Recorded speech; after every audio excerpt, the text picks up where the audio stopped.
এখন প্রথম আসমানে হাজির। এই সময় জমিন ঘুমায়, আসমান ঘুমায়, গাছের পাখিরাও ঘুমায়, নদীর মাছ ঘুমায়, ঘরের মানুষ ঘুমায়। নীরব, কোনো আওয়াজ নাই, কোলাহল নাই। এই সময় তুই একটু উঠে আমি মালিকের একবার আল্লাহ বলিয়া ডাক দে রে গোলাম। আমি মাওলাকে যদি জিব্বা নাড়ায়া ডাক দিয়া বলো হে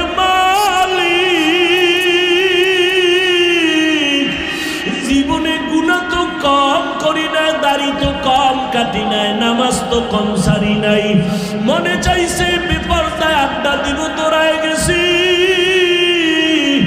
আর দাড়ি কাটবো না, নামাজ ছাড়বো না, বেপরদায় চলবো না, মা বাবারে কষ্ট দিব না। ও আল্লাহ, তুমি আমারে মাফ করে দাও। আল্লাহ বলে তুই যদি একটু ডাক দিয়ে আমাকে মুহাব্বতের নজরে ক্ষমা চাও, আমি আল্লাহ মুহূর্তে তোর জীবনের সব গুনাহ ক্ষমা করে দেব। আমি আল্লাহর মতো দয়াময় কেউ নাই, কারণ আমি আল্লাহর ছেলে নাই, মেয়ে নাই, মা নাই, বাবা নাই, আমি আল্লাহ এক। আমি আল্লাহ তোদের বানাইছি আদর করিয়া মানুষ। তুই যখন আমি আল্লাহকে আল্লাহ বলে ডাক দাও, আমি তোর জিব্বাটার দিকে নজর দিয়ে তাকাইয়া থাকি। তুই যখন জবান দিয়া মাকে মা বলে ডাকো, মায়ের কলিজা ঠান্ডা হয়। তুই যখন বাবারে আব্বু বলিয়া ডাকো, বাবার কলিজা ঠান্ডা হয়। ওরে আমি আল্লাহ তাকায়া থাকি, তুই আব্বু ডাকো, আব্বু ডাকো, ফাঁকি দিয়া তুই কখন আমি আল্লাহরে একবার আল্লাহ বলে ডাক দিবি। আমি আল্লাহ অপেক্ষায় থাকি, তুই জিব্বা ডারে আমি আল্লাহরে একবার আল্লাহ বলিয়া ডাক। আমি আল্লাহ তোর দিকে তাকাইয়াছি রে গোলাম।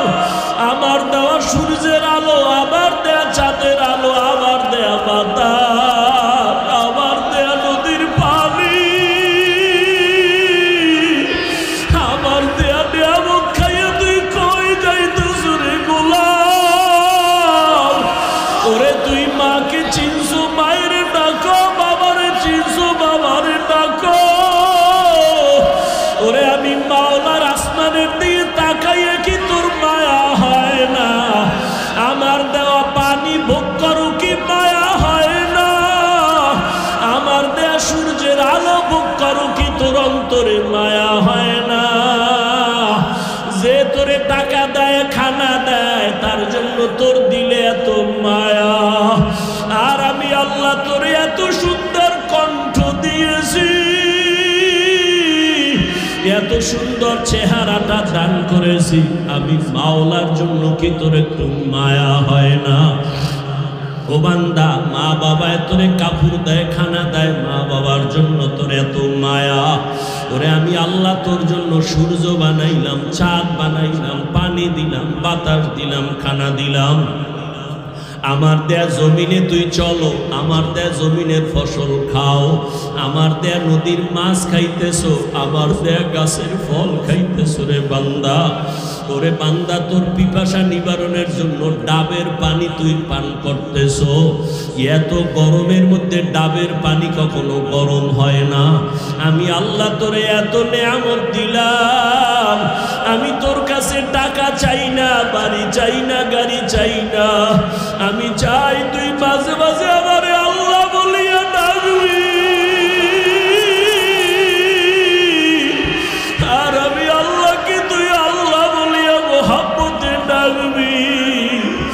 এত নিমু খারাপ, এত নিষ্ঠুর কেন হইছ?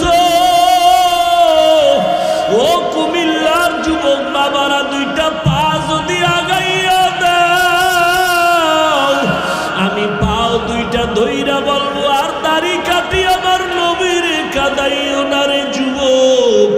আর নামাজ বাদ দিয়ে আমার আল্লাহরে বেজার করিও না। যদি কপাল ভালো চাও তওবা করো, এখনো সময় আছে, মনে মনে আমার আল্লাহরে ডাকো। আমার আল্লাহকে বলো, হে আল্লাহ, শয়তানের ধোকায় পড়ে গুনাহ করেছি, আর গুনাহ করব না, দাড়ি কাটবো না, নামাজ ছাড়বো না, বেপরদায় চলবো না। তোমার মতো যুবক তাকায়া দেখো, স্কুলে পড়ে, কলেজে পড়ে, দাড়ি কাটে না, নামাজ ছাড়ে না। তুমি কেন পারো না রে বাবা? তোমার মতো যুবক জেনারেল লাইনে থাকিয়া র্যাব, আর্মি, পুলিশ, বিডিআরের চাকরি করে, নামাজ ছাড়ে না। তুমি কেন পারো না রে বাবা? তোমার মতো কত যুবক জেনারেল লাইনে পড়ে, নামাজ পড়ে, জেনারেল লাইনে থাকিয়া রাস্তায় গাড়ি চালায়, নামাজ বাদ দেয় না। তোমার মতো যুবক জীবনে মাদ্রাসায় পড়ে না, স্কুল কলেজে পড়িয়া দেখো ডাক্তার, প্রফেসর, ইঞ্জিনিয়ার, নামাজ ছাড়ে না, মা বাবার সাথে বেয়াদবি করে না। তোমার মতো যুবক কর্মচারী কাজ করে, নামাজ ছাড়ে না, নদীতে মাছ ধরে, নামাজ ছাড়ে না, ময়দানে কৃষি কাজ করে, নামাজ বাদ দেয় না। ও যুবক কি হইল তোমার? কেন নামাজে যাও না? কেন দাঁড়িয়ে রাখো না? আমার মাওলার আযাবের কি তুই মিথ্যা মনে করছো? আমার মাওলার কোরআন কি মিথ্যা মনে করছো? ওরে গুনাহগারের জন্য যে কেমন জাহান্নামের আগুন, ওরে দুনিয়াতে সূর্যের গরম সইতে পারো না, বেতের বাড়ি সইতে পারো না, মশার কামড় সইতে পারো না। ওরে গুনাহ নিয়া নামাজ বাদ দিয়া বেপরদাওয়ালা হইয়া যদি কবরে যাও, ওই কবরে গেলে দুই পার্শ্বের মাটির চাপ কেমনে সহ্য করবা? ওই কবরে জাহান্নামের আগুনের গরম কেমনে সহ্য করবা? হাসরের ময়দানে সূর্যের গরমে মাথাটা টাস টাস করিয়া ফাটিয়া যাবে, জাহান্নামের আওয়াজ, হাসরের ময়দানটা থরথর করে কেঁপে উঠবে। জাহান্নাম চিল্লায় বলবে, আল্লাহ বেনামাজি গুলো কই, বেপরদাওয়ালা গুলো কই, গুনাহগার গুলো আমি জাহান্নামের পেটে দাও, আমার পেটে ক্ষুধা। ও আল্লাহর বান্দারা, জাহান্নামের ভয়ে দুই ফোঁটা চোখের পানি ছেড়ে দাও। গুনার কারণে দিলটা পাথর, চোখে পানি নাই। ডানে বামে দেখো কার চোখে পানি। হাতটা বাড়াইয়া দোয়া চাও, কান্নাওয়ালার দোয়া খালি ফেরত যাবে না। আমার মাওলার কাছে অন্তর দিয়া তওবা করো আর বলো, হে মালিক, এই ময়দানে আমার মতো গুনাহগার কেউ নাই। এই জবানের দ্বারা কত গুনাহ করলাম, গীবত করলাম, মিথ্যা বললাম। আজকে থেকে তওবা করলাম, আর নামাজ ছাড়বো না, দাড়ি কাটবো না, বেপরদায় চলবো না। ও যুবক, দুইটা পাও ধরে বলছি, আমার মাওলারে আর বেজার করিও না রে বাবা। তওবা করো, মা বাবার দোয়া নাও, ওলামায়ে কেরামের দোয়া নাও, শিক্ষকের দোয়া নাও। ওরে মা বাবার দোয়া ছাড়া জীবন সফল হবে না রে যুবক।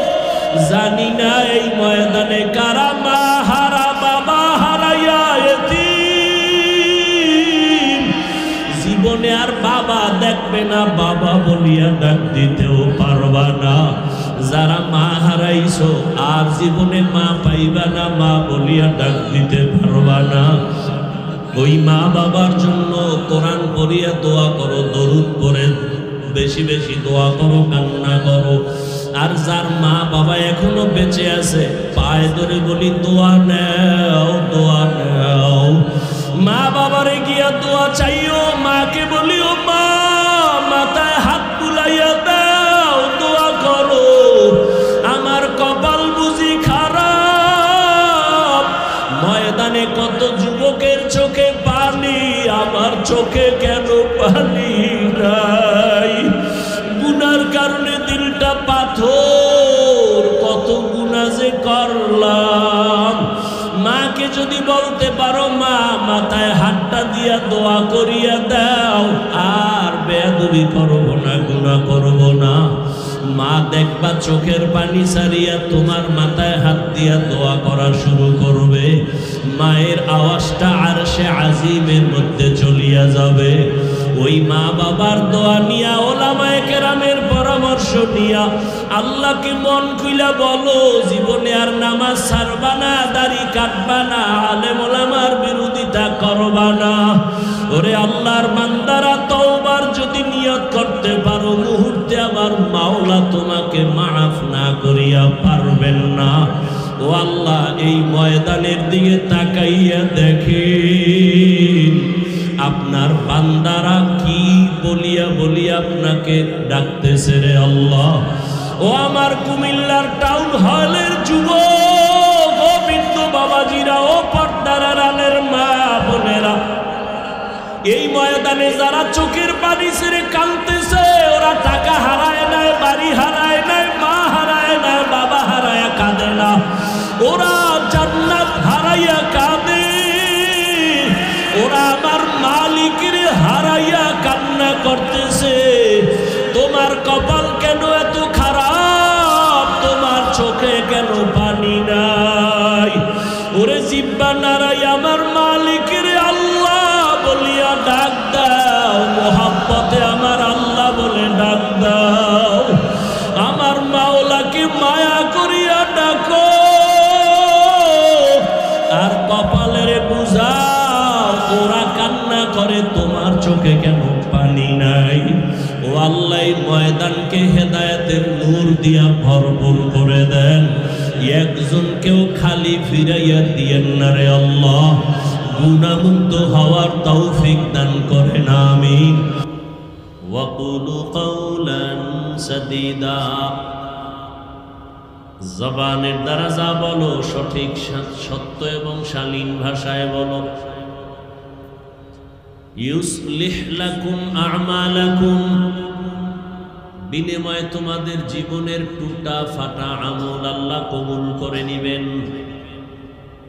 ওয়ায়াগফির লাকুম যুনুবাকুম। জীবনের সমস্ত গুনাহ আল্লাহ মাফ করে দিবেন। আমাইয়ুতিল্লাহ ওয়া রাসূলাহু। যে বা যারা আল্লাহ এবং তার রাসূলের অনুসরণ করবেন, অনুকরণ করবেন, ফাকাদ ফাযা ফাওজান আযীমা। অতঃপর তাদের বিজয় হবে চূড়ান্ত বিজয়, অর্থাৎ তারা বিনা হিসাবে জান্নাতি। রহমতের নবী বলেন, মাইয়াজমান লিমা বাইনা লাহইহি ওয়া মা বাইনা রিজলাইহি আজমান লাহুল জান্নাহ। নবীজি বলেন, উম্মতেরা, তোমরা দুইটা জিনিস যদি হেফাজতের জিম্মাদারি নেও, আমি নবী তোমাকে জান্নাতে নেওয়ার জিম্মাদারি নিব। কয় জিনিস? এক হলো জবানের হেফাজত করো, কন্ট্রোল করো।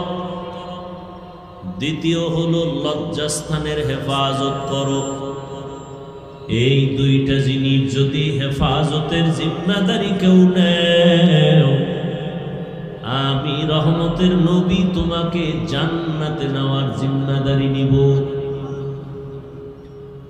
আয়াত ও হাদিসের মূল আলোচনার বিষয়বস্তু জবানকে কন্ট্রোল করা।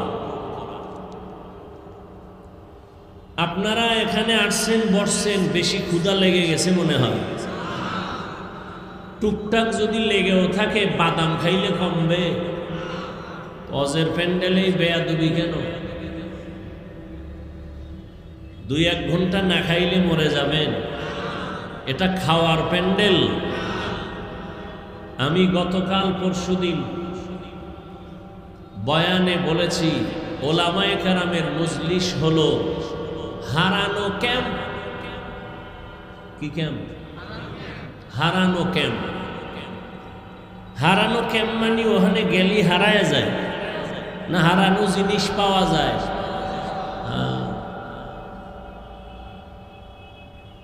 বাইতুল্লাহর পাশে পুলিশ বারবার বলে, হারিয়ে গেলে সন্তান অমুক জায়গায় এত নাম্বার জায়গার মধ্যে যাও, পিলারের কাছে যাও, ওখানে হারানো বাচ্চা পাওয়া যাবে। দুনিয়ার সমস্ত উলামায়ে কেরাম বলেন, এই দুনিয়ার মানুষ, যারা দুনিয়ার রং তামাশায় মজা পাইয়া জান্নাতের হারায় ফেলছ, জাহান্নামের পথে দৌড়াচ্ছ, আমার মালিকের হারায় ফেলছ, উলামায়ে কেরামের মজলিসে যাও, হারানো মালিকের সন্ধান পেয়ে যাবে। এখানে আসলে আসল মালিকের সন্ধান পাওয়া যায়। আসিলে স্বাগত পাবে, হেথা পাবে তাই, নীরবে আসন নিবা কোনো বাধা নাই। এখানে টাকার সন্ধান দেওয়া হবে না, দুনিয়ার চেয়ার দখল করার কোনো বয়ান হবে না। এই জায়গাটার মধ্যে বয়ান, সুন্দরী নারী কেমনে পাইবা সে বয়ান হবে না। গাড়ির মালিক বাড়ির মালিক কেমনে হইবা সেই বয়ান এখানে হবে না। এখানে বয়ান হবে কেমনে বাড়িঘর সাইরা, মা বাবা সাইরা, ভাই বোন সাইরা জান্নাতের মালিক হইতে পারো, সেই পরামর্শের বয়ান হবে। সব উল্টা।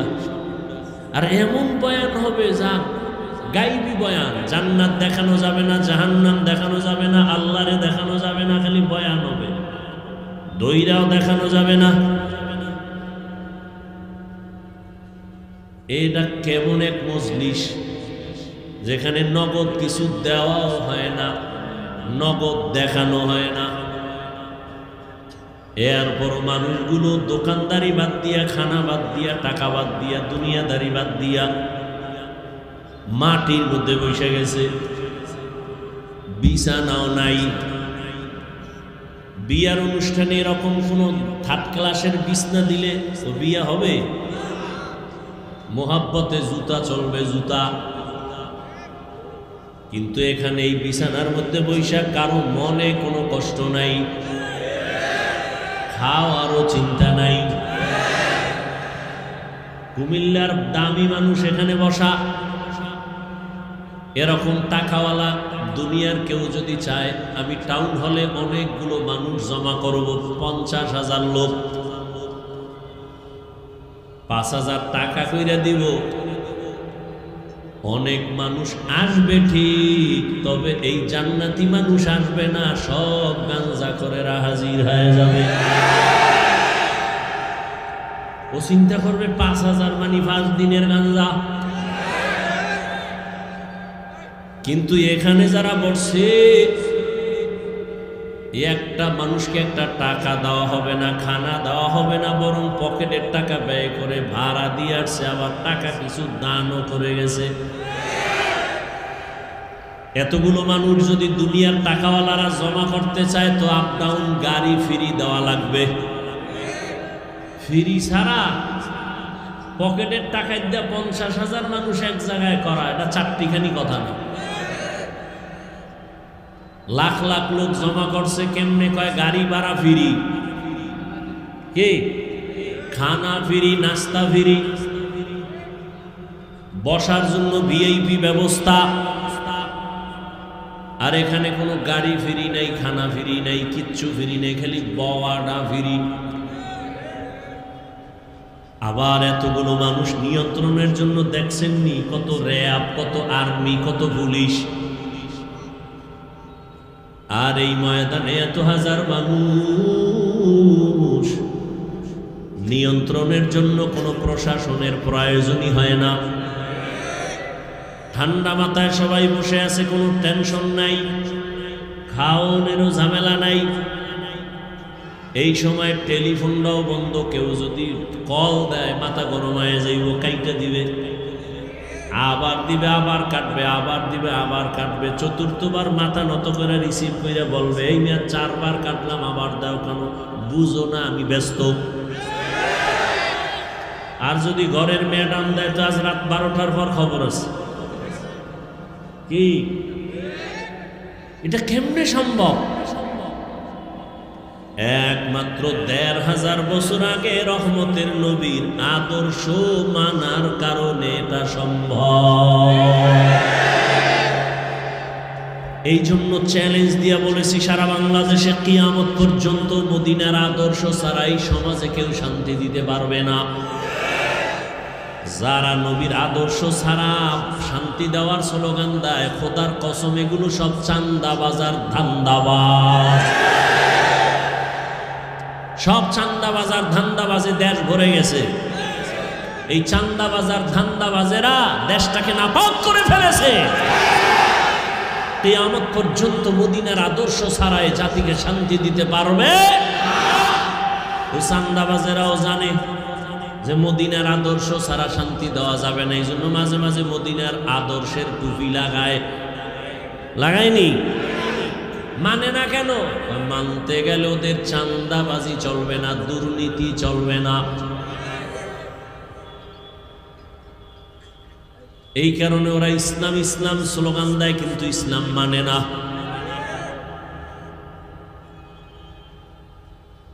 অথচ ইসলাম ছাড়া কিয়ামত পর্যন্ত এই জমিনে কেউ শান্তি দিতে পারবে।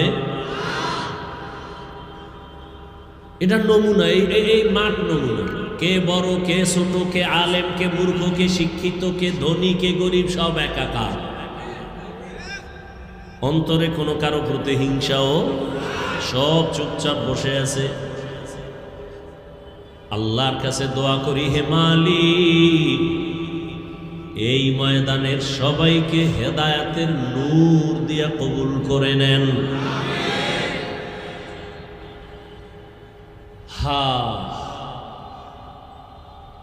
তো বলতেছিলাম, আল্লাহ চাইলে হবে, বান্দা চাইলে।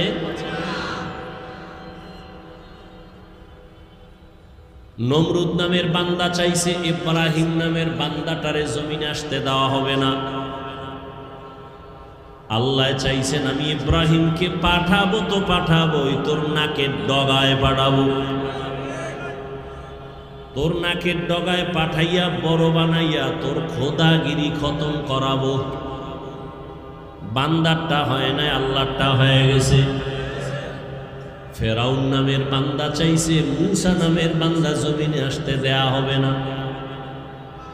আল্লাহ চাইছেন আমি মূসাকে দুনিয়ায় পাঠাবো, তোর ঘরে পাঠাইয়া তোর টাকা দিয়া খাওয়াইয়া বড় বানাইয়া তোর গালের মধ্যে চর লাগায় তোরে সাইজ করাবো।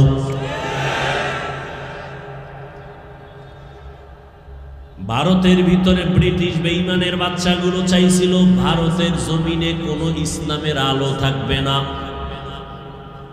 এই নিয়ত কইরা হাজার হাজার হাজার মাদ্রাসা আগুন দিয়া তালা দিয়া বন্ধ করে হাজারো হাজারো আলেমকে ফাঁসি দিয়া গাছে গাছে লাট ঝুলাইয়া দিছে। ভারতের জমিনে কোনো ইসলামের আওয়াজ চলবে না, কোরআনের আলো থাকবে না। আসমানের মালিক চাইছেন সারা দুনিয়ায় যত ইসলামের আলো, কোরআনের আলো আর আওয়াজ সারা দুনিয়ায় যেখানে যেখানে হবে, ওই ইসলামের আলোর পাওয়ার হাউস আমি ভারতের মধ্যে বানাবো। ব্রিটিশ বেঈমান চেয়েছে ভারতে ইসলামের আলো থাকবে না, আল্লাহ চাইছেন সারা দুনিয়ায় কোরআনের আলো জ্বলবে, তার পাওয়ার হাউস হবে ভারতে। হইছে কি কি? দারুল উলুম দেওবন্দ। আল্লাহর জাতের কসম,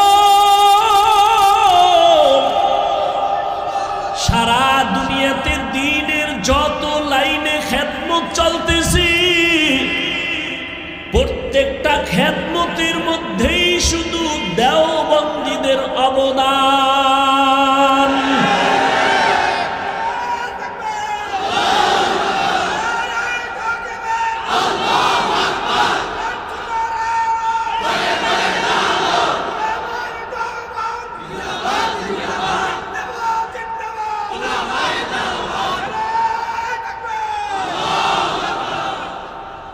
পরিপূর্ণ বাড়াবাড়ি নাই, সারাসারি নাই, একেবারে মধ্যম পন্থায়।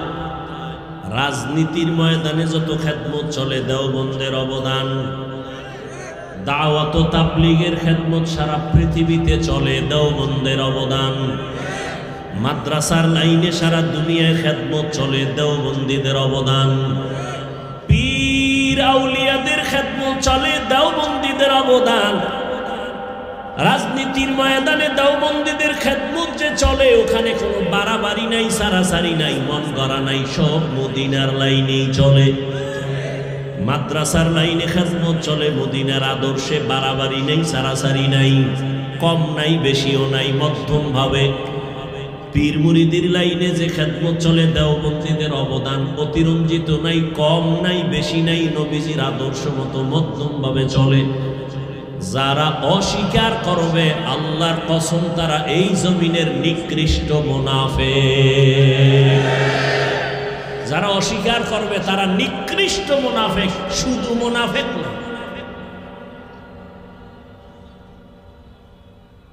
যদি আমি ভেঙ্গে ভেঙ্গে একটা একটা বলি, সপ্তাহে সপ্তাহ চলে যাবে কিভাবে চলতেছে। আল্লাহ হেদায়াত দান করুন।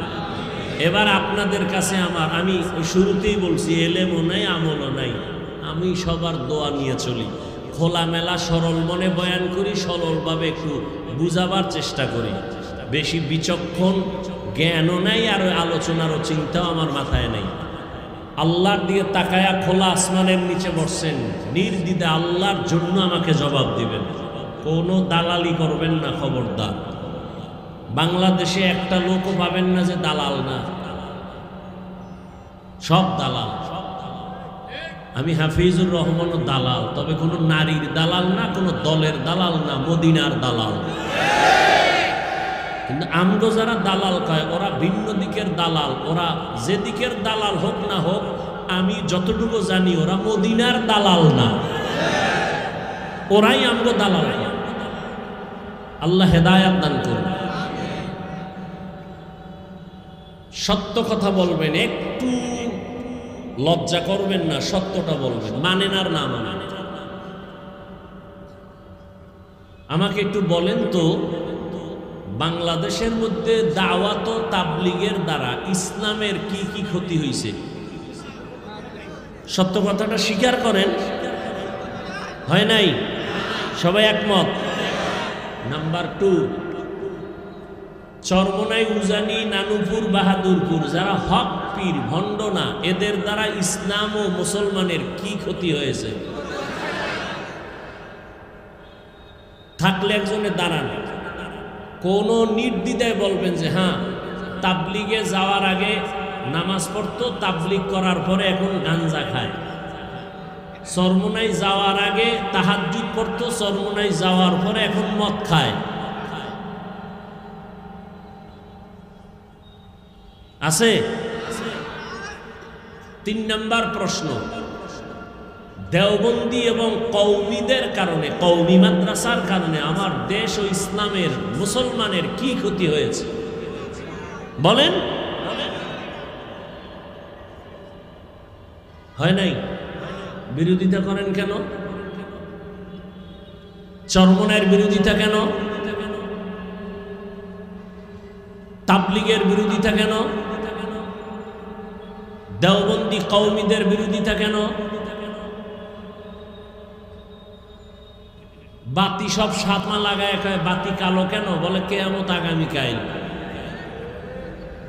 বাতি কালো না, ওর চোখে সমস্যা। গরু দিয়া খিচুড়ি কি সুন্দর মজা। সকালবেলা ঠান্ডা ঠান্ডার মধ্যে যখন দিছে, একজনে কয় বেয়াদবি মাফ করবা, আমারে 3 প্লেট দাও। খাইয়া কয় থাকলে আরো দিও। আর একজন ভদ্রলোক এক চিপায় বয়া কয় ভাই 100 টাকা বিষ দে, তো গরুর খিচুড়ি দিস না কেন? কয় বিষ। কি বুঝলেন? গরুর ভেতরে বিষ না তার পেটে বিষ? তাবলীগ হক, চরমনাই হক, উজানি হক, নানুপুর হক, বাহাদুরপুর হক, পীর মাশায়েখ যারা আহলে হক, এরা হক, দেওবন্দি হক, কওমি মাদ্রাসা হক, এদের বিরোধিতা যারা করবে তাদের অন্তর খারাপ।